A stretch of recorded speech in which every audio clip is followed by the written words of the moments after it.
Tonight, immigration reduction, the seismic shift in a Liberal strategy.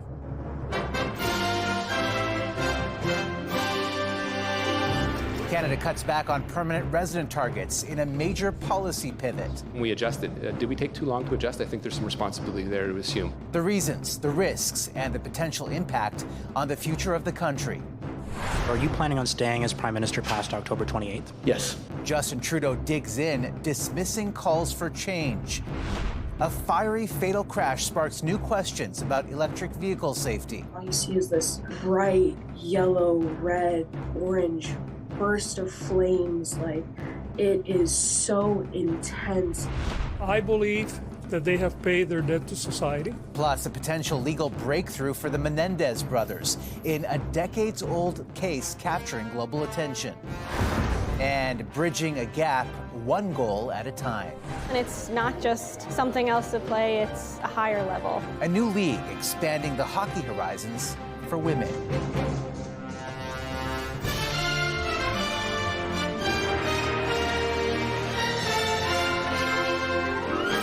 CTV National News with Omar Sachedina.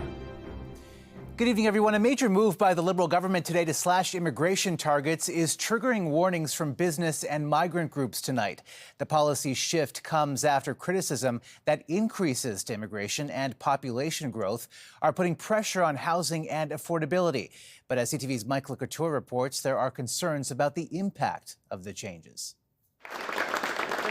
We're making our immigration system work better. With the adjustment to the numbers came an admission that after the pandemic, the government could have done better with immigration. I think labor shortage is going into it and coming out, and we adjusted. Did we take too long to adjust? I think there's some responsibility there. So now Canada will curb how many people we welcome each year. The annual target has been 500,000 permanent residents. That number will be reduced by more than 20% for each of the next 3 years. A consistent population growth has led to a housing crisis in this country. According to the Canada Mortgage and Housing Corporation, to restore affordability, we need to build 3.5 million more homes on top of what's already under construction. And we are now saying, okay, we need to let our communities, our infrastructures catch up to the population. The reduction of permanent residents comes after the government slashed the number of international student permits it hands out. Still, some economists see today's announcement as an overcorrection that could hurt businesses. Of these 3 million workers, there are about 1.1 million in the labor force right now in active position. So that has the potential to be disruptive to businesses that are relying on those employers right now. There's also a concern from people who fight for migrant rights. There's fewer spots for permanent residency, which means more people will remain in temporary residence permits, which, among other things, the UN has called a system of contemporary form of slavery. According to Statistics Canada, 2023 saw a record population growth that hasn't been seen since the 1950s. Minister Miller says today's measures will result in our population decreasing by 0.2% in the next 2 years. Omar. Mike LeCouture in Ottawa, where Justin Trudeau vowed today to continue leading his party. Are you planning on staying as Prime Minister past October 28th? Yes. That's the deadline. MPs who called on him to step down but didn't specify what they'd do next had given him to make a decision after yesterday's caucus meeting, where Trudeau said he'd reflect on their comments. Today, those MPs expressed disappointment. I don't think that he felt that he needed to reflect at all. I think his mind was made up. That's a pretty quick response. I think he needs more reflection. And for analysis, let's go to CTV's chief political correspondent, Vassy Kapelos. Vassy, will the Prime Minister's declaration today be enough to quash dissent in his caucus? Well, Omar, I think right now it's going to quash dissent at this moment, but in the medium to long term, I think that remains an open question, particularly from the MPs I was speaking with today who were asking the Prime Minister to step aside. They now have a decision to make. Do they stay in caucus? Do they sit as independents? Or do they simply decide not to seek re-election? And if enough of them make that decision, what impact does that have on the Prime Minister as he continues to consider his future? I think that's an open-ended question. And just going back to the immigration announcement today, a major reduction in targets, but what will the long-term impact be here? Well, from a policy perspective, the long-term impact is huge. We are stopping population growth. That's going to have an economic and societal impact. From a political perspective, it's a little harder to discern. Did they make this decision in time for there to be kind of a political payoff for them? It's going to take a while for these changes to take hold and to impact, in particular, housing affordability. So in all likely cases, this isn't enough to necessarily help them politically on this file. But ultimately, from a policy perspective, boy, oh boy, it's going to have a big impact. Omar? All right, Vashi, thanks. Recounts in 2 ridings that could determine the outcome of the provincial election in BC won't start until Sunday, according to voting officials in the province. Waiting on the edges of our seats till they make a decision.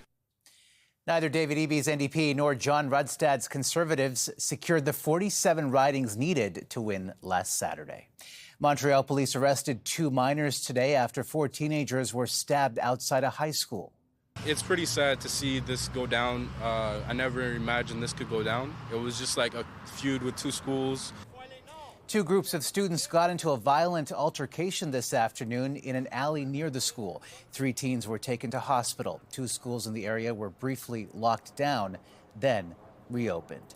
A fire that ignited in an electric vehicle after a fatal crash in Toronto is raising serious questions about EV batteries and the challenges first responders can face when they ignite. CTV's Heather Wright has the details. This is all that's left of a burnt-out Tesla that crashed in downtown Toronto early Thursday morning. 5 people had been inside this car, which was traveling at a high rate of speed, according to police. The vehicle lost control, struck a guardrail, and then struck a concrete pillar. Upon impact, the vehicle then caught fire. 4 people were killed, 3 men and 1 woman, all in their 20s and 30s. A 5th person was pulled from the wreckage by a bystander. She was taken to hospital and is expected to survive. They certainly stepped up, and I can say this much. I believe the fire had started when the bystander provided assistance. So again, thanks very much to that bystander. That fire, intense, according to witnesses. And all you see is this bright yellow, red, orange burst of flames. Like, it is so intense and just so, honestly, it's terrifying. Batteries in electric vehicles like Teslas typically produce larger fires and can take longer to put out. The volume of water required to safely extinguish an electrical vehicle fire is exponentially greater than a typical car fire with gasoline. So, fire departments around the world are working on new protocols and training when it comes to responding to electric vehicle fires. And while studies suggest EVs are no more likely to burst into flames than those with internal combustion engines, firefighters do face different challenges.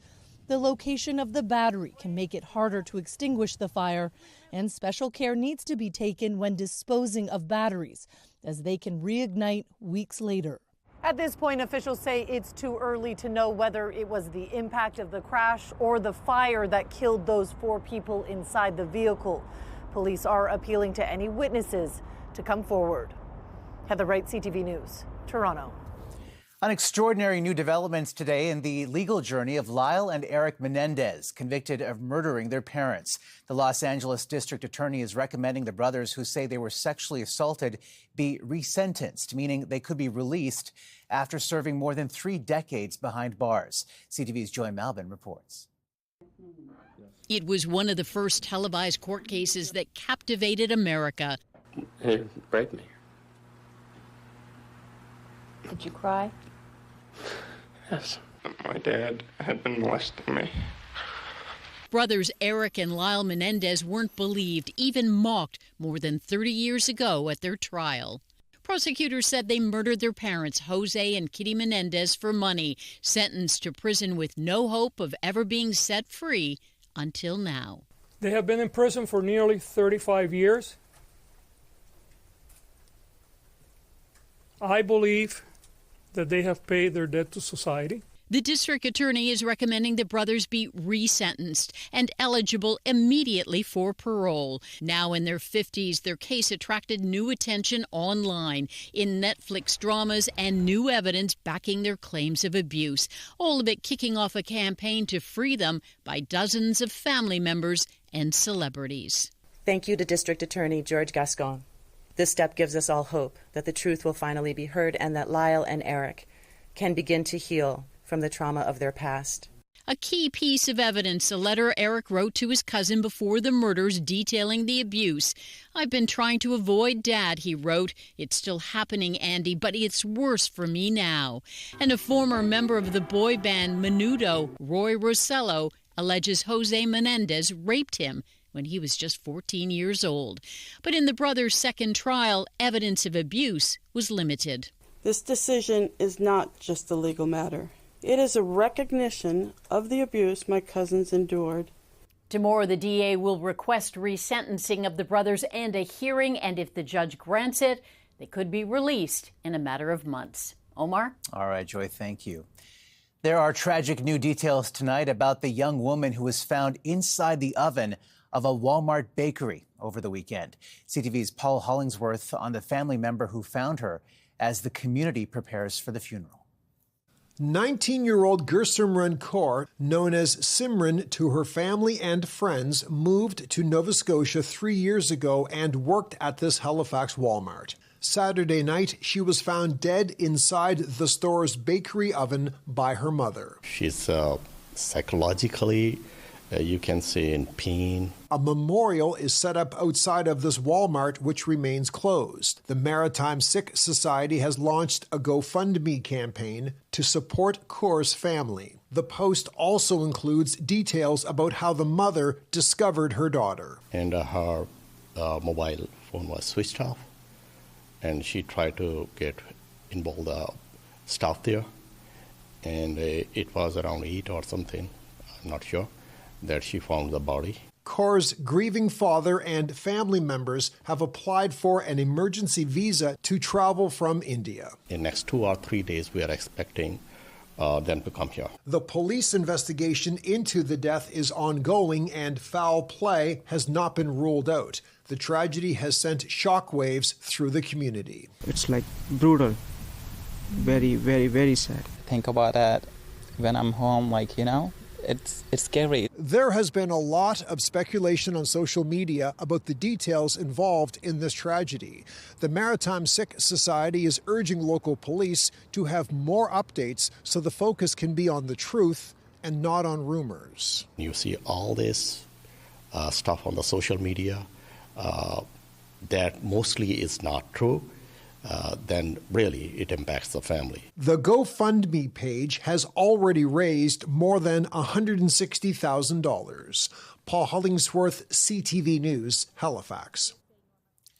Almost a year after the overdose death of actor Matthew Perry, friends and family are launching 2 new foundations in his name aimed at helping people struggling with addiction. This was not only very important to him, but I think it gave him a lot of solace to be able to help other people. It made him feel like there was a purpose to what he went through. Perry died of a fatal ketamine overdose at his home in Los Angeles. 5 people have been charged in connection with his death, including his assistant and 2 doctors. Coming up, the Battle of the Bins. And it just got 10 times harder because we had to deal with the vandalism and the turf war. Uncovering the high-stakes war over the used clothing industry. And a new league putting women's hockey on the map.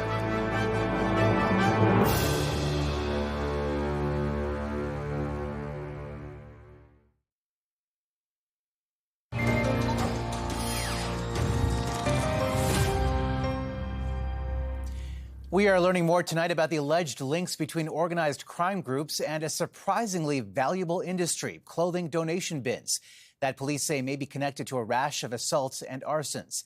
As W5's John Woodward reports, the turf war has even targeted legitimate charities. These donation bins look like an easy way to give your clothes away to a good cause. But what if we told you that instead of helping those in need, you might actually be helping line the pockets of criminals? Bins being set on fire, assaults.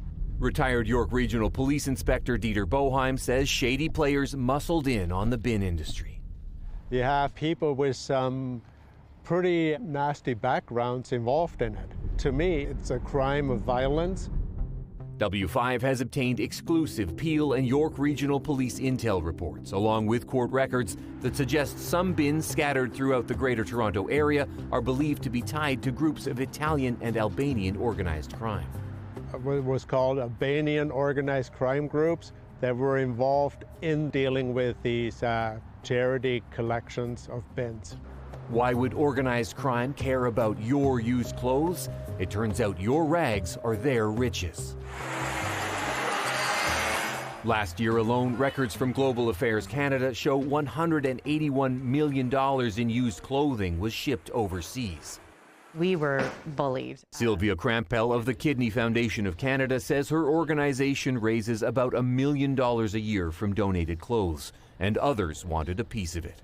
We had other for-profits that were damaging our bins, vandalizing them, driving into them, stealing them, reselling the scrap, repainting them, doing anything and everything they could to get us off of their turf. So you unwittingly stumbled into a turf war? Absolutely.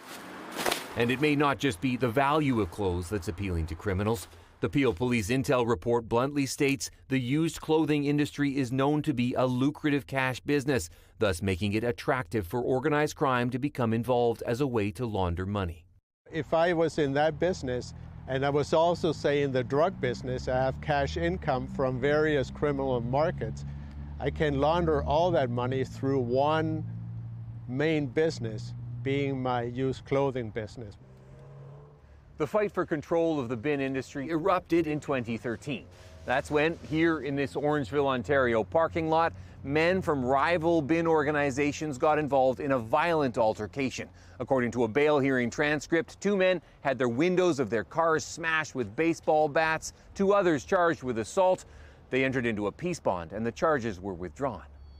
And these surveillance images from 2016 capture an alleged heist in progress. The target, clothing donation bins. Disputes between those involved in clothing bins became increasingly violent, including a double stabbing in Mississauga, Ontario, sending 2 men to hospital. This one's heavy, be careful. Meanwhile, Sylvia Crampell keeps working to help Canadians suffering from kidney disease.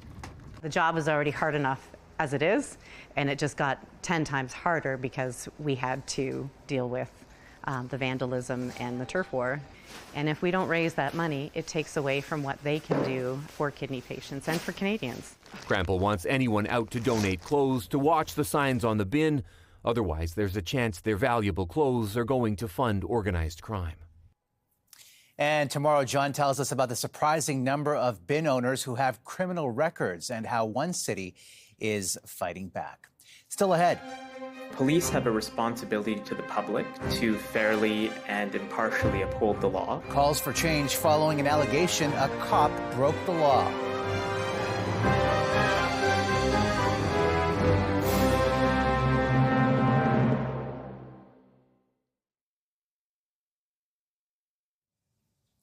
Growing concern tonight over allegations of bad behavior by an Ontario police officer. The deputy was allegedly caught speeding twice in 2 days without penalty. CTV's Adrian Gobriel has the details. Caught speeding, and you can expect a ticket. Though there's allegations that the rules of the road don't apply if you're a high-ranking officer with Ontario's Durham Regional Police. Police have a responsibility to the public to fairly and impartially uphold the law. According to the Toronto Star, in June, Durham Police Deputy Chief Chris Kirkpatrick was pulled over in his unmarked vehicle after speeding through a school zone. The very next day, he was stopped for driving 50 kilometers over the speed limit, which in Ontario would normally lead to a charge of stunt driving. But both times, he was allegedly let off. In an email to CTV News, Durham Region Police say, "We are aware of allegations that were made against Deputy Kirkpatrick. Upon becoming aware of the allegations, Chief Morera referred the matter to the Police Service Board. The board requested that a separate police service in Peel Region west of Toronto conduct an independent investigation. Peel Police tell us the investigation was completed and the report has been provided to the Durham Police Board. But that's where our chase hit a roadblock. The chair of Durham's Police Board, Sean Collier, who's also the mayor of Ajax, Ontario, has yet to respond to our email or our request to make the findings in the report public. It's not enough to simply say no comment. We're not dealing with a private company here. We're talking about the police, who have an obligation first and foremost to the public. Members of the Toronto Police Accountability Coalition believe across Canada, transparency remains a systemic problem. Anyone who's had to submit a Freedom of Information request, you'll find that it takes a long time. Just many, many ways to delay justice, and justice delayed is justice denied.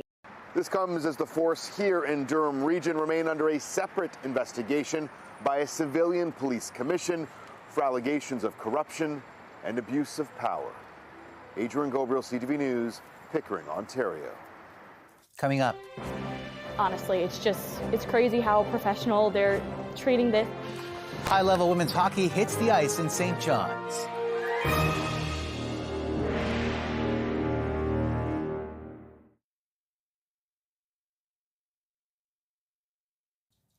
A new women's hockey league is hitting the ice in St. John's, welcoming young players between the ages of 18 and 24, giving them a chance to play competitively after high school. Here's CTV's Garrett Barry.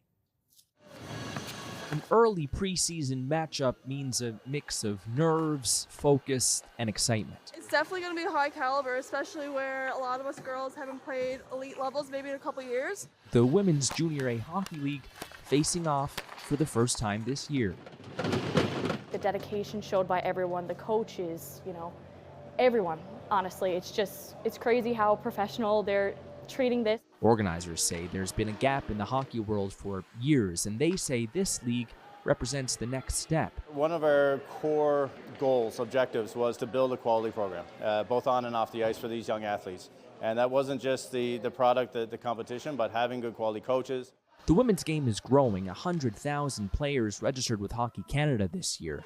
It's expected to explode by the end of the decade, up to 170,000 women and girls on Hockey Canada's rolls. But still, girls don't play as long as their male counterparts, on average 2.5 years less. Here in Newfoundland and Labrador, players know that feeling all too well. No one's really had anywhere to go after minor hockey, but now there's that extra level, and it's not just something else to play, it's a higher level. Maggie Connors is able to walk. Some of the latest, greatest hockey names in this province are on the women's side of the game. Pro player Maggie Connors. I wanted to get the best education possible while still progressing my game. But for girls back in Newfoundland, I know they wanted to make the same decision. They wanted to play for Team NL or go to Canada Winter Games. That's something they can do now without leaving the province in this league that hopes to keep and grow women's hockey talent in Newfoundland and Labrador. Garrett Barry, CTV News, St. John's. And that's a snapshot of this Thursday. Hope you'll join Morella tomorrow. For all of us at CTV National News, thank you for watching and good night.